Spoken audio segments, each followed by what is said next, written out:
Olá, queridos, uma boa noite na paz de Jesus a todos. Eu sou o Daniel. Com muita alegria vendo uma outra pessoa ministrando aqui, conduzindo há mais ou menos 13, 14 anos aqui, sempre conduzindo louvor, mas louvando ao Senhor pela multiplicação, por pessoas novas que chegam com dons e talentos para servir a igreja. E eu particularmente fico com o coração cheio de alegria por ver que Deus faz isso, traz talentos, pessoas fiéis, que amam a igreja de Jesus e que fazem tão bem. Então, louvado seja Deus pela vida da Julie, do Rubão, dessa turma que está servindo domingo após domingo aqui a sua comunidade. Você pode até aplaudir a vida deles em nome de Jesus. Tem sido bênção. Muito agradecido pela oportunidade de estar aqui e louvando a Deus também, a ouvir o pastor Armando e saber que estou sendo cuidado. Vai fazer 14 anos aqui em Fortaleza, mas testemunhando de alguém que veio de fora, que chegou aqui e que tem experimentado o cuidado de Deus por meio da vida desses homens de Deus. Muito feliz também pela volta do pastor Zé Edson. Cadê o pastor Zé Edson? Está ali o pastor Zé Edson, a Edna.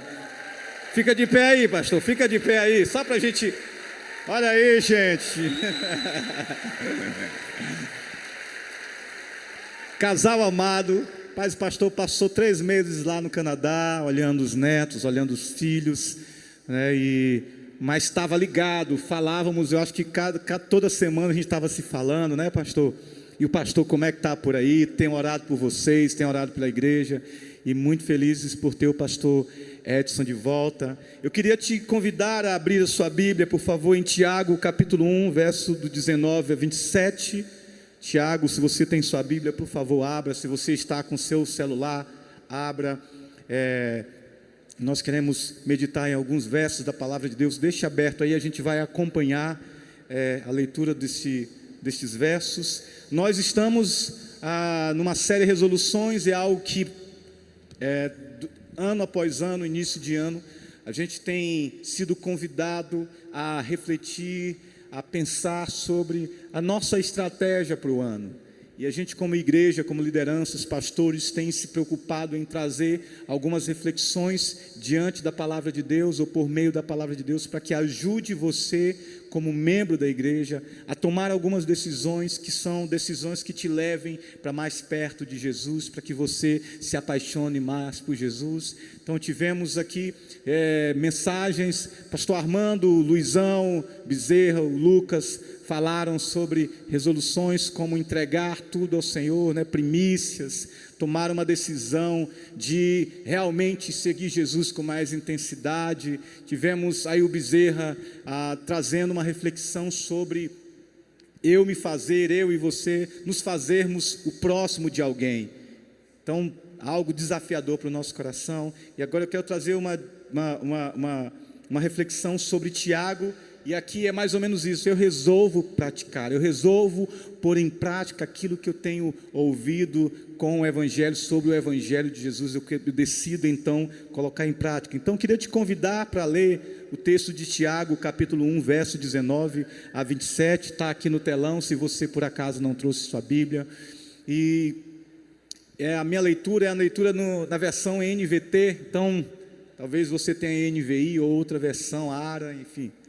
Vamos lá, entendam isto, meus amados irmãos, estejam todos prontos para ouvir, mas não se apressem em falar, nem em se irar. A ira humana não produz a justiça divina. Portanto, removam toda impureza e maldade e aceitem humildemente a palavra que lhes foi implantada no coração, pois ela tem poder para salvá-los. Verso 22, não se limitem, porém, a ouvir a palavra, ponham-na em prática, do contrário, só enganarão a si mesmos. Pois se ouvirem a palavra e não a praticarem, serão como alguém que olha no espelho, vê a si mesmo, mas assim que se afasta, esquece como era a sua aparência. Se, contudo, observarem atentamente a lei perfeita que os liberta, perseverarem nela e a puserem em prática, sem esquecer o que ouviram, serão felizes no que fizeram. Agora eu queria te chamar para Tiago, capítulo 2, verso 14 a 26. Só virar a página um pouquinho, né?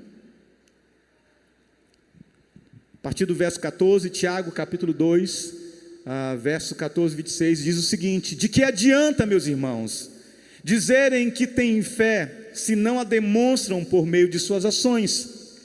Acaso esse tipo de fé pode salvar alguém? Se um irmão ou uma irmã necessitar de alimento ou de roupa, e vocês disserem, até logo, tenha um bom dia, aqueça-se, não esquece de aquecer, e coma bem, mas não lhe derem alimento nem roupa, em que isso ajuda? Como veem, a fé por si mesma, a mesma que produza boas obras, a menos que produza boas obras, está morta. Verso 18, mas alguém pode argumentar, ora, uns têm fé e outros têm obra.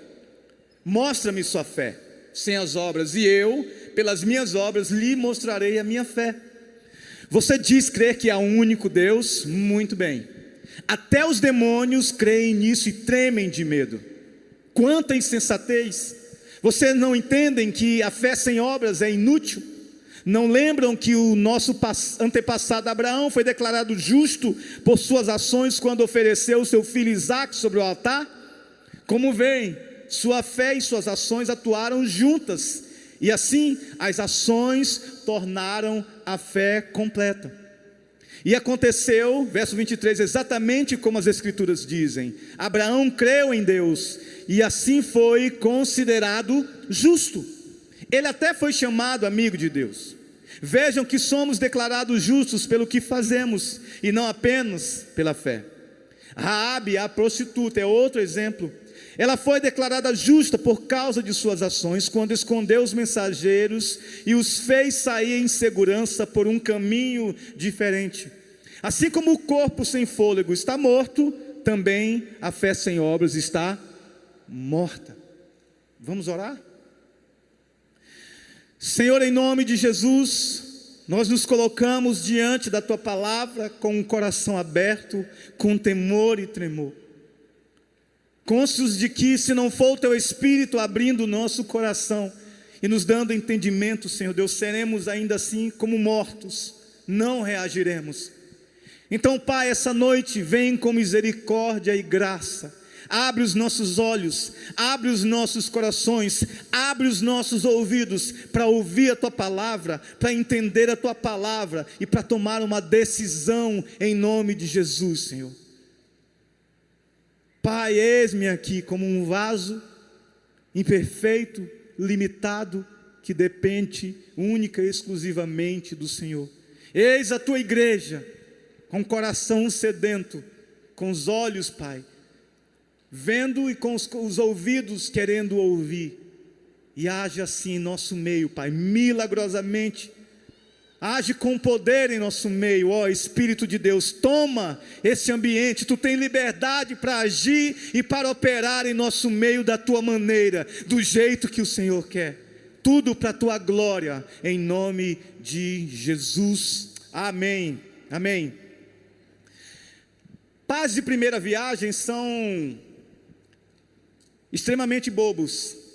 Eu fui pai, tenho 2 filhos, o Theo e o Bruno. O Theo de 6 anos vai completar 7, o Bruno já um adolescente de 13 anos.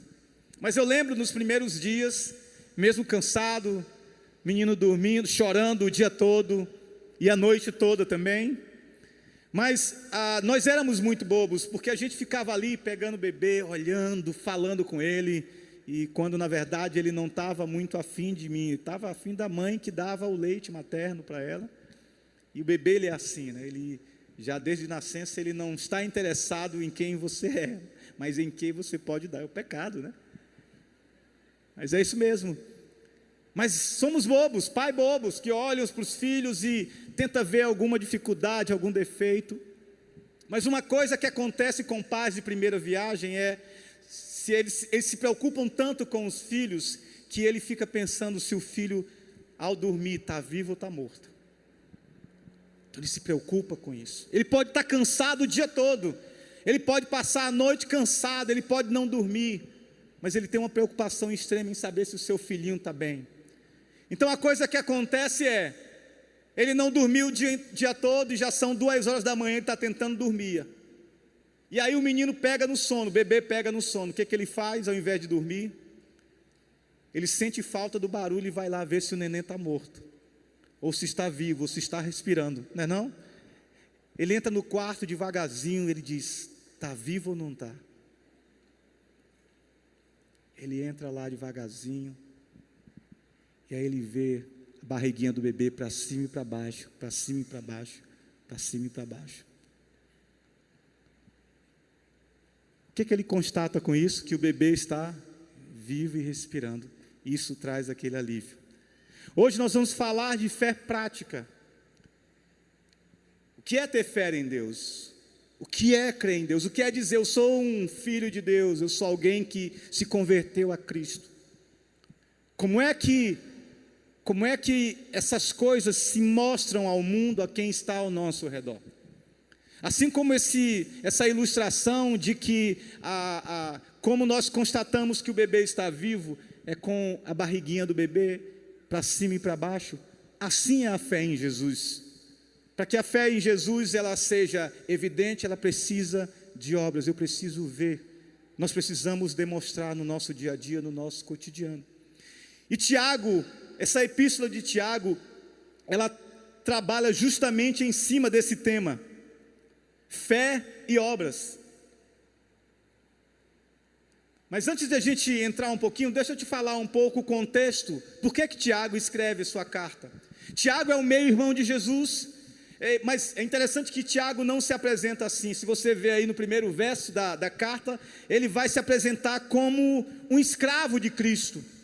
E isso quer dizer que ele é alguém que Cristo é o seu proprietário, alguém que deve total obediência e fidelidade a Cristo. E ele escreve às 12 tribos dispersas de Israel. Ele não deixa ninguém de fora. A todos os cristãos do mundo essa carta é endereçada. E alguns historiadores dizem que essa carta foi ali escrita por volta de 48, 50 depois de Cristo. Qual o motivo da carta? O que motivou Tiago a escrever a carta? Tiago escreve para protestar contra o mundanismo predominante entre os cristãos judeus que se deixavam envolver facilmente pela cultura da época, negligenciando assim a lei de Deus. Tiago parte do pressuposto de que está escrevendo a pessoas de fé em Jesus, certo? Ele está escrevendo a crentes, a pessoas que estão dizendo, eu criei em Jesus. Mas essas pessoas estavam se deixando enredar por algumas coisas. E ele queria que elas soubessem que, primeiro, a lei de Deus é uma lei perfeita. A lei da liberdade as havia libertado do fardo da escravidão. Contudo, esses fiéis viviam entre aqueles que blasfemavam do nome de Cristo e perseguiam os crentes. Embora a maioria fosse pobre, os poucos que eram ricos em seu meio estavam sob a ameaça da apostasia por causa do pecado, da cobiça e do mundanismo. Então esse é o quadro que está por trás. É isso que leva Tiago, por meio do Espírito, a escrever essa carta. Havia uma ameaça sobre a postura que um cristão que crê em Jesus deveria viver, deveria mostrar. Então, quando você estuda a carta de Tiago, você pode agrupar as ideias e temas em pelo menos quatro temas principais. Primeiro é provações e tentações. Quando você vai começando já o segundo versículo da carta de Tiago, você já vê que Tiago já começa falando sobre provações. Mas também fala sobre cuidado com os pobres e necessitados. Depois, controle da língua e necessidade de sabedoria, né? Para eu controlar a língua, ele vai explicar e vai nos ensinar que devemos pedir sabedoria divina, sabedoria do alto, para que nós possamos controlar a língua, segurar a língua. E a quarta é a necessidade de viver uma vida de santidade prática. Então você vai ver esses 4 temas. Mas tem três fundamentos. Quando você olha também a carta, você vai ver que tem 3 fundamentos principais que Tiago trabalha em círculos sobre isso. O primeiro fundamento é Deus. Tiago, ele começa a sua carta já tendo como fundamento o próprio Deus, o objetivo ou objeto da fé, aquele que promete e não falha, aquele que nos dá todas as boas dádivas. Então Tiago, ele caminha por esse caminho, ele constrói seus argumentos por esse caminho. A segunda coisa é fé. Ele vai dizer que o cristão, de fato, ele deve ter fé, e a certeza de quem prometeu vai cumprir. Essa fé tem um objeto. E o último, a terceira é obras, é a prova visível de que você tem fé em Jesus. Naquele período, alguns homens não entendiam dessa maneira, sobre como agir de uma maneira que eu confio em Deus para que Deus resolva a situação. Eles queriam agir na força.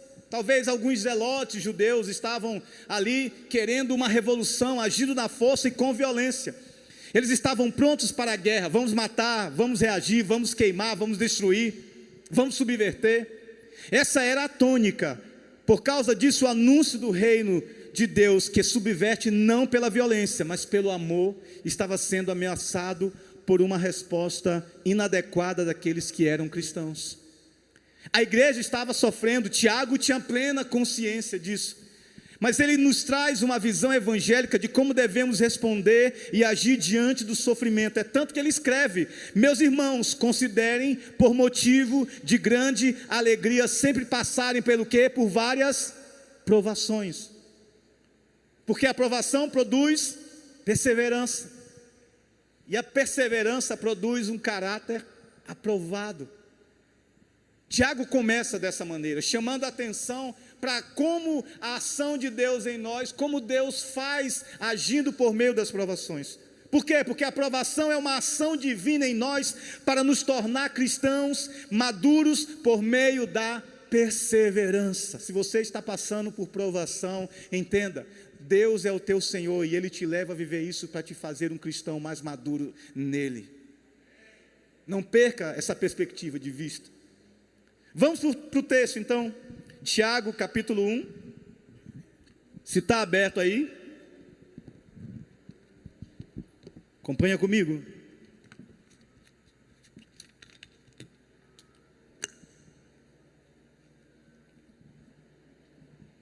Ele vai dizer: entendam isto, meus amados irmãos, estejam todos prontos para ouvir, mas não se apressem em falar, nem em se irar. A ira humana não produz a justiça divina. Portanto, removam toda impureza e maldade e aceitem humildemente a palavra que lhes foi implantada no coração, pois ela tem poder para salvá-los. Ouvir, não falar, não se irá. Tiago, ele começa, antes de chegar à ideia do como devemos agir, ele trilha um caminho, ele nos dá um fundamento. Ouvir, não falar, não se irá. Diante do que os cristãos estavam vivendo, violência, pobreza, abandono, discriminação, responder de forma violenta, seja em atitudes, seja em palavras, era uma opção a se considerar, com certeza. Eu tenho que reagir, eu não posso sofrer dessa maneira. Eu sou cristão, mas espera aí, eu tenho um limite. É mais ou menos isso que está acontecendo. E tendo em vista um grupo de zelotes, homens lá no meio, dizendo: nós temos que responder mesmo, nós temos que se insurgir, nós temos que derrubar esse governo, porque na verdade nós somos o povo de Deus. Imagina só. Mas Tiago, como um pastor amoroso, considera a justiça divina como nossa esperança. Ele aponta lá para o futuro. A ira humana não produz a justiça divina. Ele está dizendo: olhem para o futuro, a justiça divina virá, ela vai agir com todo rigor. Mas vocês cristãos, não ajam dessa maneira, ouçam, não falem, não se irem, posicionem-se dessa maneira, ou seja, espere que Deus vai agir por meio de vocês ou por vocês. A exortação é essa: não falem loucamente, não se irem, apenas ouça. Ouvir a palavra. Agora, esse ouvir não deve parar por aí.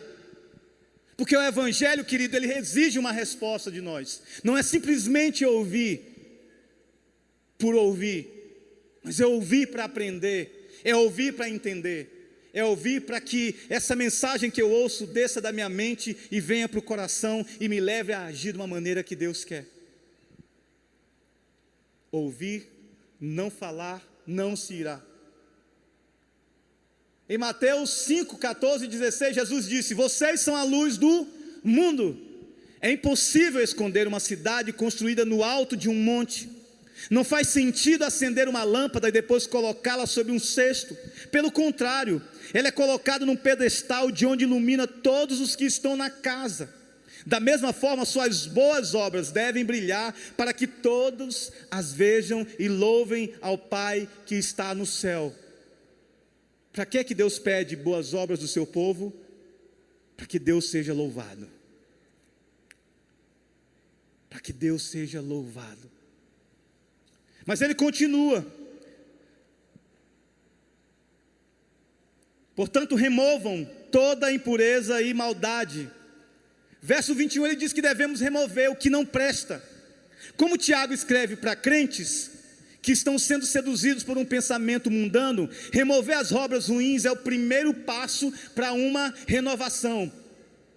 O que estaria de errado com aqueles irmãos? O que está de errado comigo, com você?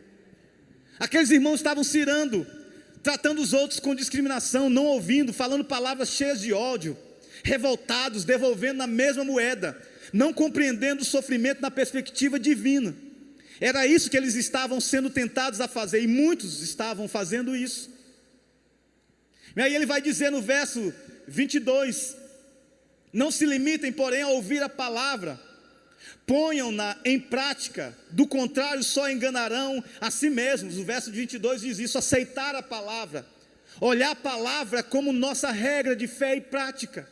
Nossa postura diante da palavra, ele vai dizer que a nossa postura diante da palavra deve ser uma postura de humildade. Eu só posso aceitar a palavra de fato, de verdade, como ela é, se eu tiver uma postura de humildade.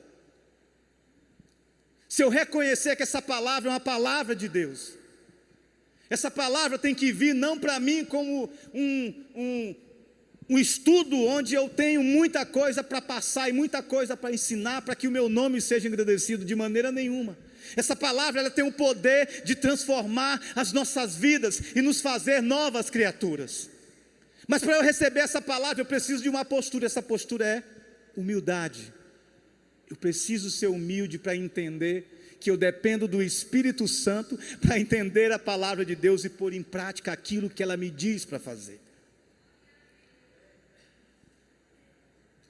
Mas ele vai adiante, ele diz: observar. Não se limitem, porém, a ouvir a palavra, ponham-na em prática, do contrário só enganarão a si mesmos. Aí ele vai dizer no verso 25: se contudo observarem atentamente a lei perfeita que os liberta, perseverarem nela e a puserem em prática, sem esquecer o que ouviram, serão felizes no que fizerem. Observar a lei é uma expressão da santidade de Deus. Ela não deve ser ignorada, mas amada por aquele que foi alcançado pela graça. Aqueles que observam a lei logo viverão uma vida de santidade, porque a lei é uma expressão do caráter de Deus. Deus é santo, a sua lei é santa, e todo aquele que foi alcançado pelo evangelho da graça de Jesus, deseja viver uma vida santa. Por isso nós amamos a lei de Deus, porque Deus é santo. Perseverar diante do dia mau, das provações, ele diz: se contudo observarem atentamente a lei, mas não só observarem a lei perfeita, perseverarem nela, diante do dia mau, com certeza, diante das circunstâncias, das adversidades, nossa fé provada, a observação da lei, a perseverança nessa lei que nos promete vida, com certeza irá produzir em nós uma fé autêntica, uma fé onde o mundo irá olhar e dizer: eu quero isso para mim, porque aí é a verdade. Por último, pôr em prática. Essa é a maior evidência da nossa justificação. Cristãos sempre viveram de maneira diferente. Suas reações, suas paixões, suas emoções serão sempre conduzidas pela maneira do reino.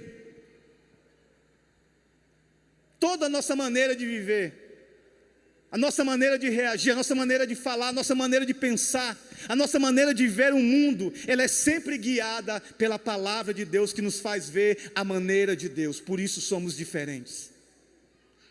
Porque o evangelho da graça, que abre os nossos olhos e muda a nossa vida, agora nos faz ver a vida de maneira diferente. É por isso que ele diz: irmãos, quando vierem tribulações sobre vocês, não se entristeçam, não se angustiem. Por quê?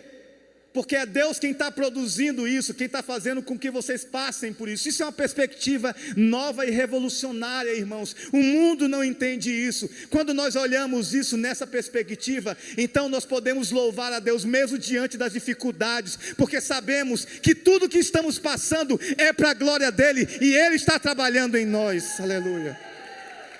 Aleluia.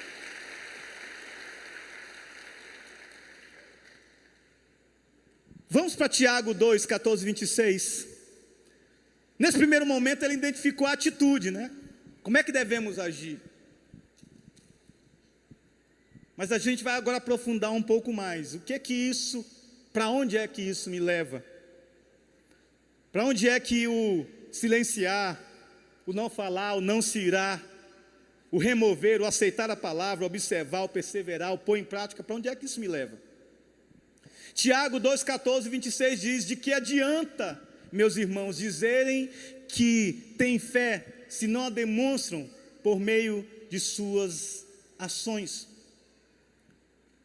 Alguns anos atrás, algumas décadas atrás, na verdade, George Gallup Jr., presidente do Instituto Americano de Opinião Pública, informou sobre a vida religiosa da nação americana em um trabalho intitulado A Fé da América é Verdadeira?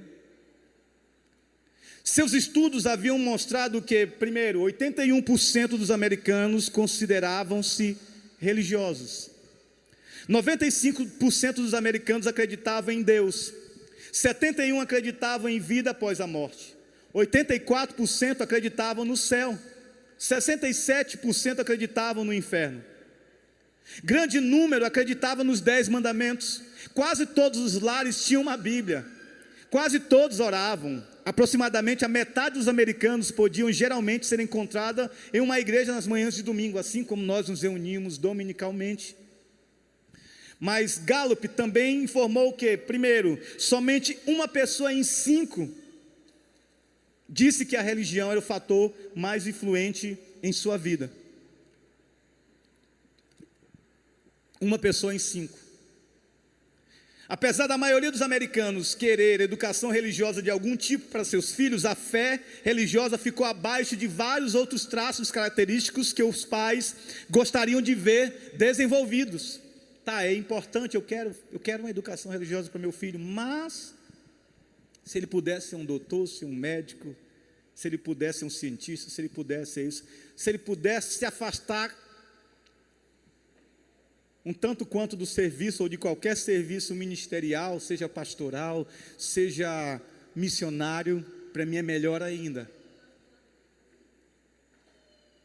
Somente uma pessoa em 8 disse que pelo menos consideraria, escute isso, somente uma em 8 disse que consideraria sacrificar tudo por Deus.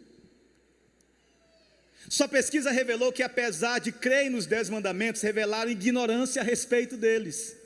Ou seja, onde é que você encontra os 10 mandamentos? Fala aí os 10 mandamentos, é mais ou menos isso. Eles titubeavam, não sabiam. Tinha um alto nível de incredulidade, falta de disciplinas espirituais básicas e um forte preconceito anti-intelectual, onde questões religiosas são consideradas. Ou seja, religião e política, jamais. Não se discute. Fé e futebol também não se discute. O mundo é um mundo de Deus. Tudo que nos cerca, tudo que temos, Deus se importa, Deus se interessa. E Deus precisa ser levado para esses ambientes. Mas tem mais. Os americanos, segundo a pesquisa, querem experiências emocionais em vez de conceitos religiosos e fortes, como o desafio de aplicar valores bíblicos às suas vidas pessoais e públicas. É aquela coisa do: eu venho para o culto, eu preciso sentir algo. Se eu não sentir algo, o culto não foi bom. Já viu isso por aí? Ei, peraí, esse pregador de hoje ele não é muito ungido, não. Eu preciso sentir, eu preciso chorar, eu preciso sentir o arrepio. Ao invés de, o que é que essa palavra me leva a fazer na segunda, na terça, na quarta, nos meus relacionamentos interpessoais com os filhos, com a família, com a esposa, com o vizinho, com o meu patrão ou com o meu empregado? Como é que essa palavra pode me ajudar a viver de uma maneira que glorifique a Deus? A parte mais interessante agora, devido àquelas estatísticas parecerem muito contraditórias, porque estão dizendo que são apaixonados pela Bíblia, que creem no céu, creem no inferno, amam, enfim, mas parece contraditório quando se vai para a prática. E aí o Gallup decidiu então aprofundar um pouco mais. Ele planejou uma escala para separar aquelas para quem a religião realmente parecia ser importante. Eles eram 1 em 8, ou seja, 12,5% do que realmente considerariam sacrificar tudo por sua fé religiosa. Gallup chamou-os de os altamente comprometidos espiritualmente. Esses eram diferentes dos outros em pelo menos 4 aspectos. Primeiro, são mais satisfeitos com suas vidas e muito mais felizes do que aqueles que são menos comprometidos espiritualmente. O comprometimento com Deus te faz e me faz mais feliz. É isso que ele está dizendo.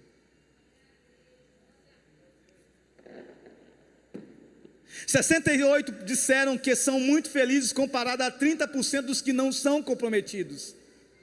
2, suas famílias são mais fortes. O índice de divórcio nesse grupo é muito mais baixo do que entre os menos comprometidos.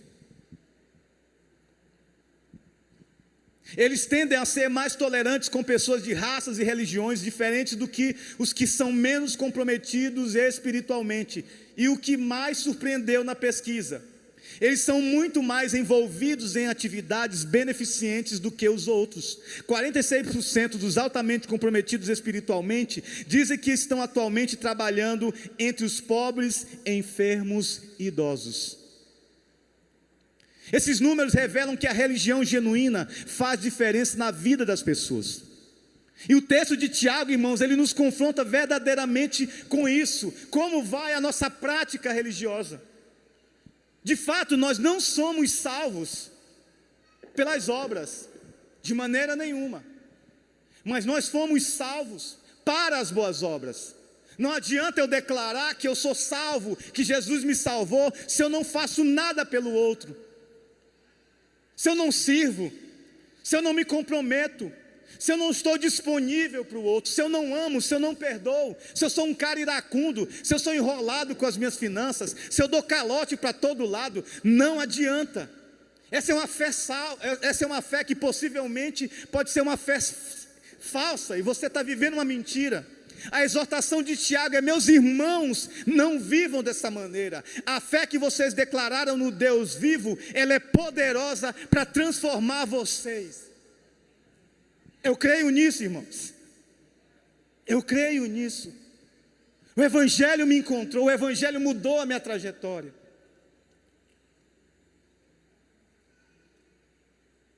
O cristão não deve simplesmente dizer: ufa, sou salvo.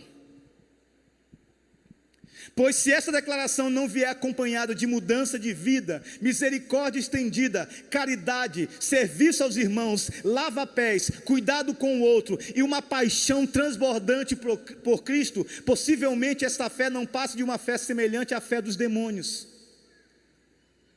Misericórdia, Jesus, misericórdia de mim, misericórdia de mim. A prática da vida cristã evidencia uma fé autêntica. A vida que é apenas confessional evidencia uma fé igual à dos demônios. Tiago fala isso. Tu dizes que tem fé, Muito bem. Você diz crer que há um único Deus? Muito bem. Verso 19 do capítulo 2. Até os demônios creem nisso e tremem de medo. Pesado isso. Tiago, ele está vindo como um pastor que ama o seu povo, que ama as suas ovelhas. E ele está pegando um pouco pesado, mas para dizer: meus irmãos, a fé de vocês precisa de fato florescer num campo em guerra, para que ao florescer, o Deus que salvou vocês seja honrado e glorificado. Como é que está a sua fé nesse campo de guerra, querido?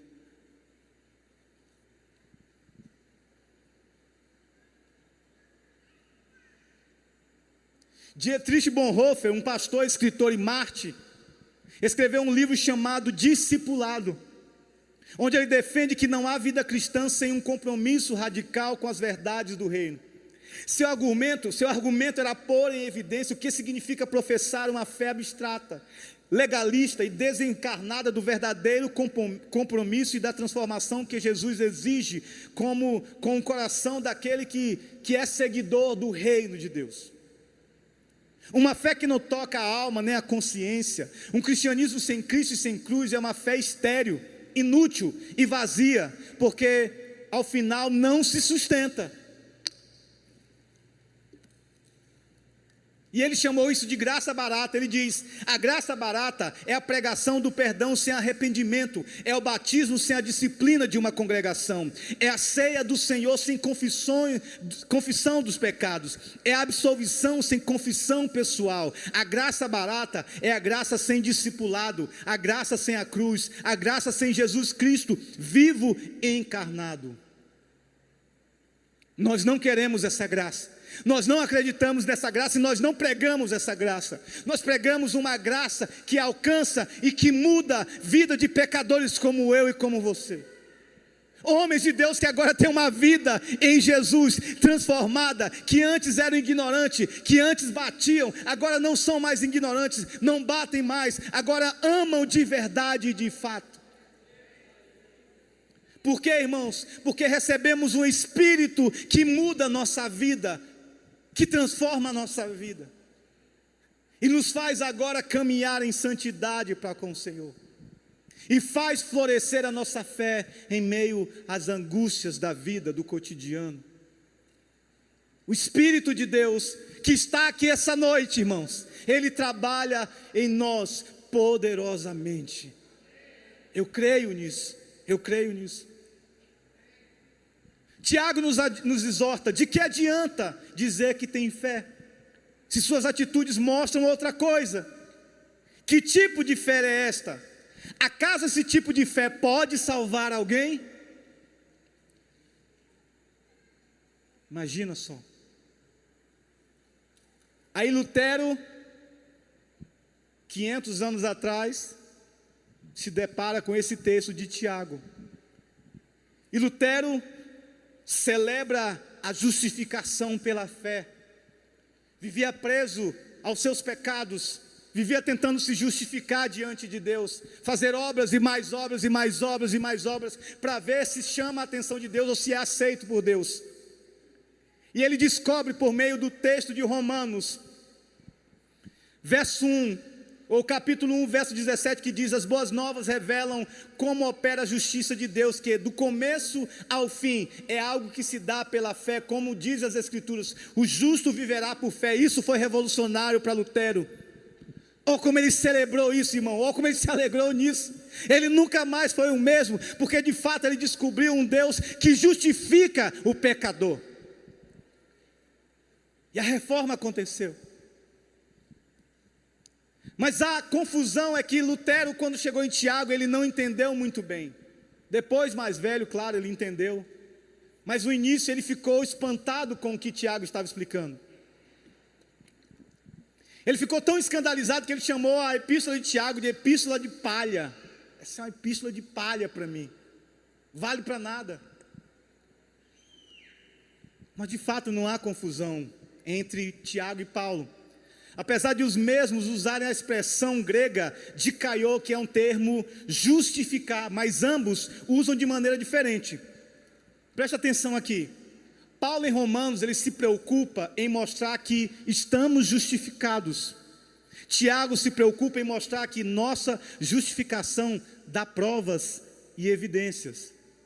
Paulo fala da declaração por Deus de nossa retidão, é Deus que nos declara justo. Tiago, da demonstração dessa retidão. A justificação não tem a ver com as obras em si, mas em como a fé em Deus se manifesta em boas obras. Assim, a justificação se torna uma realidade quando isso floresce, quando isso aparece. É como o texto de Mateus que nós lemos, Mateus capítulo 5.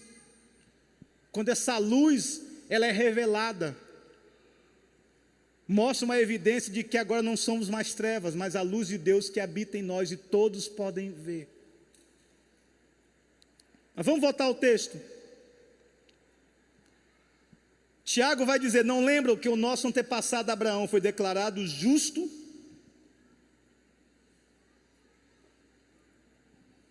por suas ações quando ofereceu seu filho Isaque sobre o altar?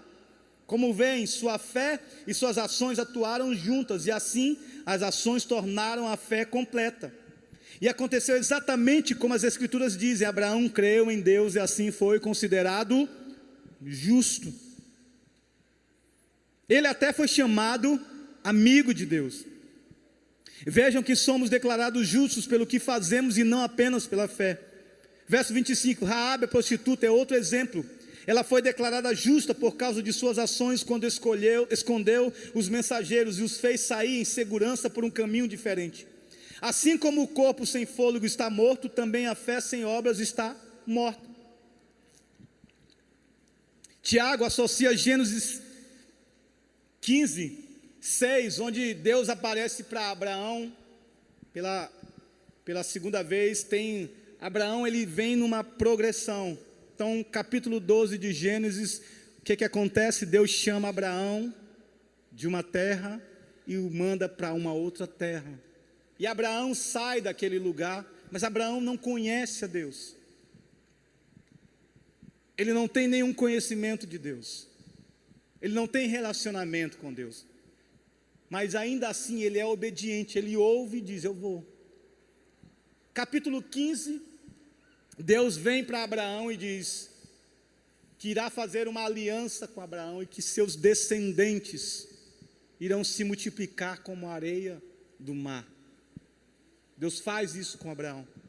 Então Tiago aqui ele está associando Gênesis 15, 6 à oferta de Isaque, que é no capítulo de Gênesis 22. A oferta de Isaque foi o ponto culminante da fé de Abraão em Deus. Veja que é uma progressão. Quando você está fazendo a sua leitura anual, você vê essas partes, Gênesis 12, Gênesis 15 e Gênesis 28, é uma progressão. Abraão ele vai crescendo em conhecimento de Deus, ele vai crescendo em relacionamento de Deus.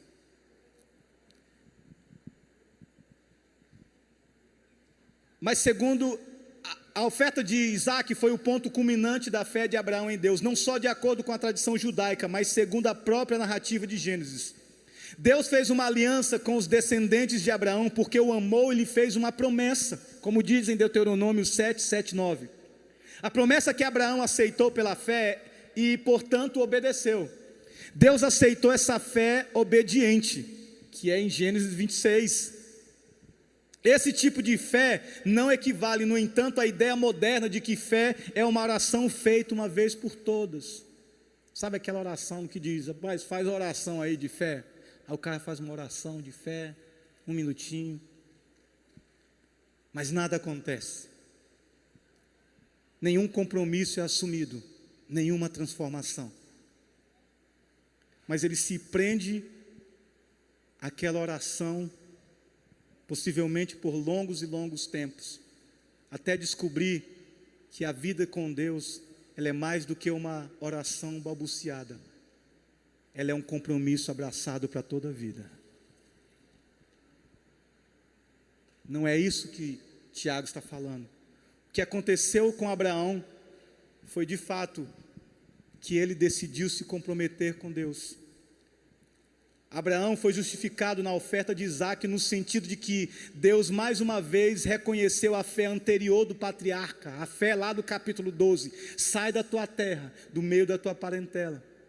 No sentido de que Deus mais uma vez reconheceu isso, a fé que agora havia se submetido ao teste supremo, ou seja, Deus levou agora Abraão para um outro nível de fé, para um outro nível de conhecimento, para que ele aprendesse e descobrisse quem era Deus, para que ele realmente de fato conhecesse o Senhor. Como é que é isso? É mais ou menos algo que aconteceu em pouquíssimas proporções, mas aquilo que aconteceu com a minha vida. Eu lá em São Luís do Maranhão, 1 ano de casado, minha esposa com um emprego muito bom, eu sendo um líder de louvor de uma igreja pequena, mas de repente a gente ouve uma voz dizendo: você precisa ir para Fortaleza. Mãe, pai, irmãos, amigos, uma cidade pequena, onde você conhece todo mundo, vai para todo canto. Eu fui chamado para vir para Fortaleza, para uma cidade grande, diferentemente de São Luís do Maranhão, que tem um pouco mais de 1 milhão de habitantes, onde você vai de bicicleta, de van para todo lado, e uma igreja com 400 membros. Irmão, 6 meses de choro e oração. A esposa, quando ouviu, a Jaque, quando ouviu, diz: amor, se é para ir, nós vamos, mas eu vou esperar aquilo que Deus vai falar ao seu coração. E 6 meses depois, orando, chorando, Deus traz uma paz tremenda no meu coração. E naquela manhã eu disse para ela: nós vamos para Fortaleza.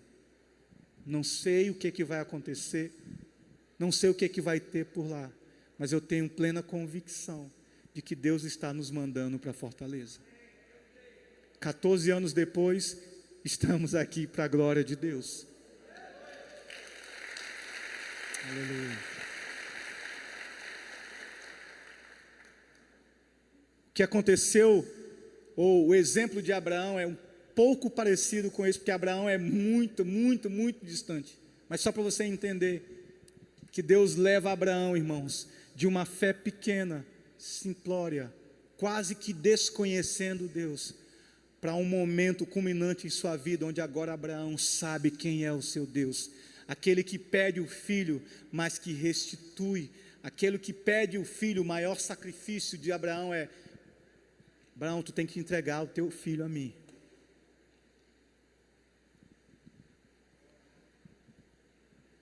Pensa numa prova aí, o que é que Deus tem pedido de você esses tempos? A fé do capítulo 12, irmãos, ela tem que ser diferente da fé do capítulo 22.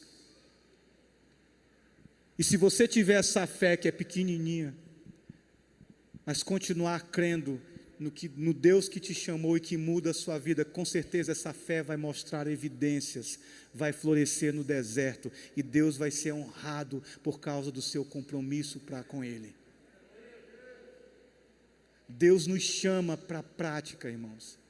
Deus nos chama para revelar essa fé poderosa ao mundo. Eu preciso me comprometer a viver uma fé de fato e de verdade. O que tem te atrapalhado?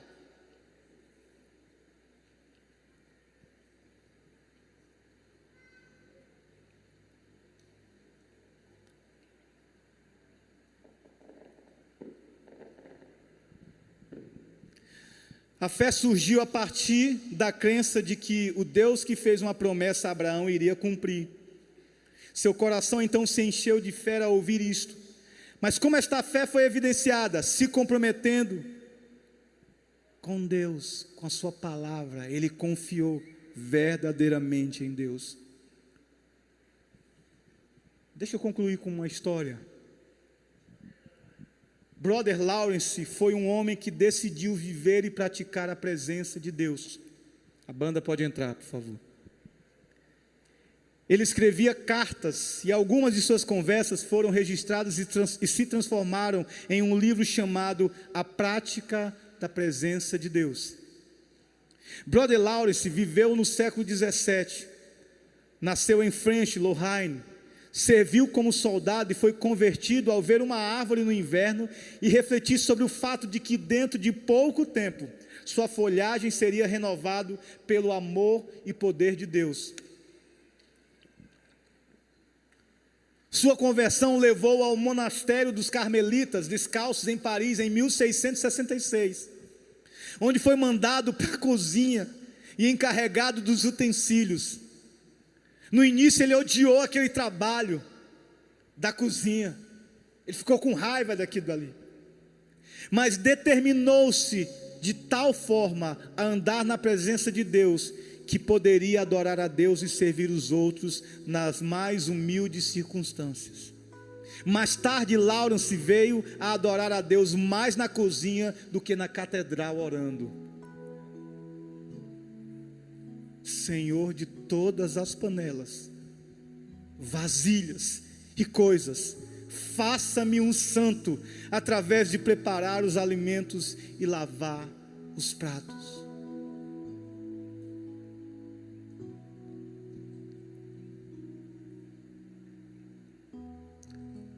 Senhor do trabalho que eu faço,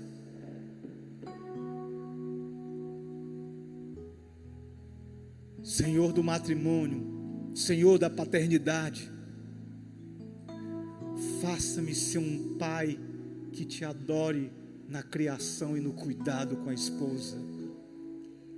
Faça-me ser um funcionário que faça um trabalho tão honroso, que flua em adoração.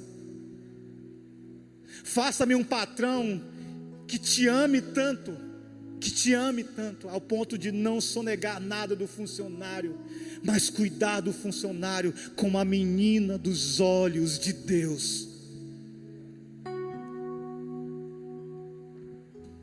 Deus nos chama e nos desafia a andar em sua presença, irmãos, a abandonar o mal. O cântico de Kleber Lucas, por muitos anos e até agora fala comigo, e talvez uma frase muito forte é: e mesmo atarefado sempre estou ligado, eu não abro mão da presença, do partir do pão em cada comunhão.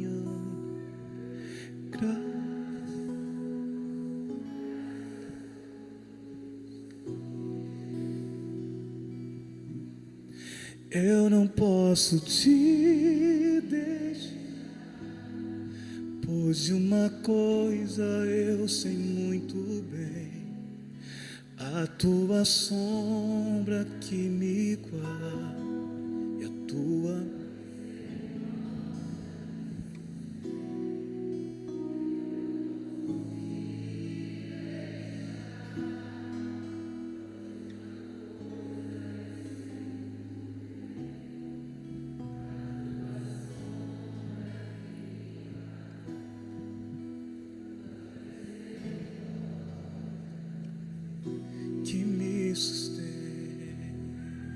mesmo atarefado, cante isso como uma oração. E mesmo atarefado sempre estou.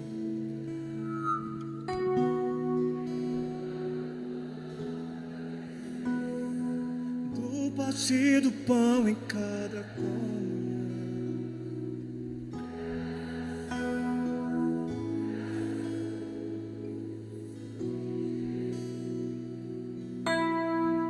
Eu não posso te pois de uma coisa eu sei muito bem, a tua sombra, tua me sustém. Eu não posso te pois de uma coisa eu sei muito bem, a tua sombra que me guarda, tua miséria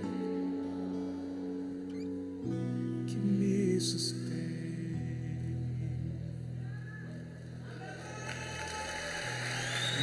Amém, amém, amém.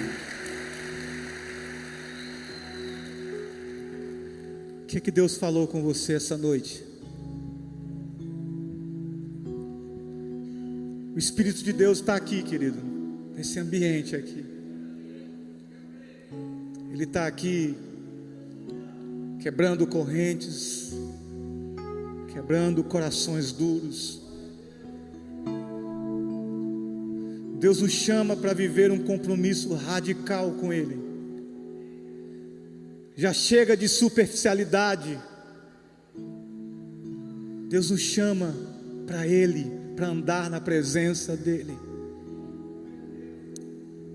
Talvez essa palavra seja para o crente que talvez orou lá atrás e tem vivido os seus dilemas diários. Essa é uma palavra de exortação, mas também uma palavra de consolo, porque o Deus que exorta é o Deus que chama com misericórdia e graça para dizer: vem, vamos restaurar a comunhão mais uma vez, vem andar na minha presença. Eu queria convidar você que está aqui essa noite, se o Espírito de Deus te tocou, fica de pé e assume um compromisso com Deus, para dizer: eu decido esse ano, eu decido me comprometer com o Evangelho, com um compromisso com o Senhor. Aleluia, amém, amém, amém, amém, amém, amém, amém, amém, amém. Eu decido.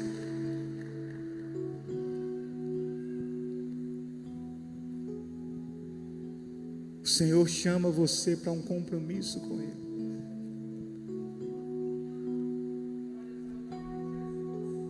Baixa a tua cabeça e vamos orar por esse momento. Baixa aí, você que decidiu fazer isso. Ora ao Senhor agora. Talvez Deus te leve a confessar pecados, a dizer: Senhor, eu tenho pecado, eu tenho negligenciado muitas coisas. Só o Espírito de Deus, querido, é capaz de fazer isso. E se Ele está fazendo isso no seu coração, se alegre, porque a misericórdia de Deus chegou aí. Aleluia. Senhor, em nome de Jesus, há uma presença poderosa nesse lugar. E é o Teu Espírito, Senhor, agindo no meio da Tua igreja.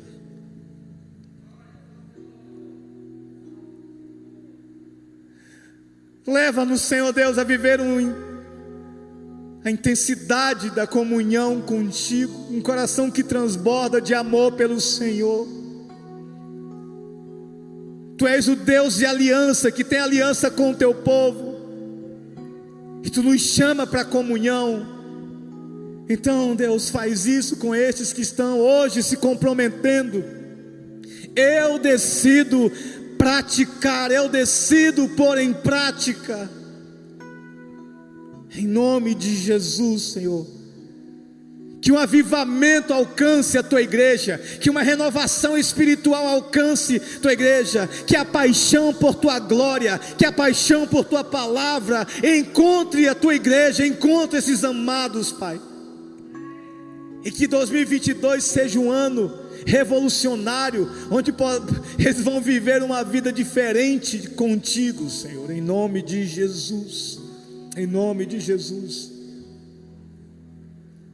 Eu não sei se você está visitando a gente pela primeira vez, continua orando, Igreja de Jesus. Mas se tiver alguém que quer ter um compromisso e assumir um compromisso com Jesus, para mudar a sua história, para ter comunhão com Deus, para se tornar amigo de Deus, eu te convido, levanta a mão onde você está aí, querido, e diz: eu quero assumir um compromisso com Jesus. Se você está aqui essa noite, está nos visitando e ainda não tem, ou não ouviu o Evangelho, ou não se comprometeu com o Evangelho, eu quero desafiar você essa noite. Levanta a mão aí e diz: eu quero ter um compromisso essa noite com Jesus, e nós vamos orar por você. Amém, amém, amém. Eu não estou te vendo, eu não estou vendo daqui, mas Deus te abençoe, Deus te abençoe, amém, amém, aleluia. Seja bem-vindo, querido, seja bem-vindo em nome de Jesus. Tem mais, se você estiver aí, ainda há tempo, venha se comprometer com Cristo, venha andar com Jesus. Aleluia, amém, amém, amém. Eu estou te vendo, glória a Deus. Tem mais alguém aí, querido? Se tiver mais alguém, pode se manifestar. Hoje é noite de salvação, amém, amém. Compromisso com Cristo, aleluia. O Espírito de Deus está aqui, quebrantando corações, amém.